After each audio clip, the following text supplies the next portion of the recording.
Hello friends. Last video में कही रिया दालपुरी करी से कही मम्मी दालपुरी आनीदेबू से करी। बहुत लोग मत कहले दीदी यार रेसिपी दिंतु। बुट डाल टाक गोटे कप बुट डाली ना सका बतरे देती धोईक दी तीन थर भलक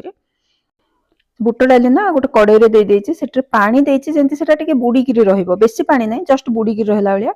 से हलदी आ स्वाद अनुसार लुण आ तेजपत्र दी तीन पकईकि खोलार ही सिझेबे माने घोड़े सिझेबे प्रेसर भी नुह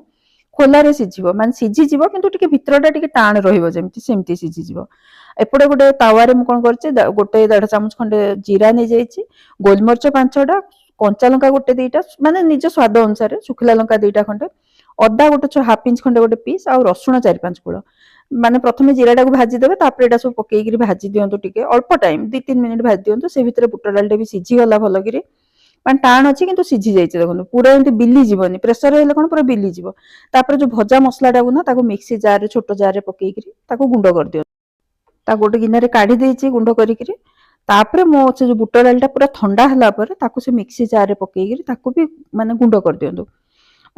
आराम रे गुंड हो माने टेड़ा टेड़ा हेनी से खोला खोला ही गुंड हम तापर से जो मसला गुंडा ना से भलक मिसई दिंतु। छुआ को जब ब्रेकफास्ट देवाक चाहूँ एति प्रोसेस करके राति रखि दिंतु सकाळू करने को सहज।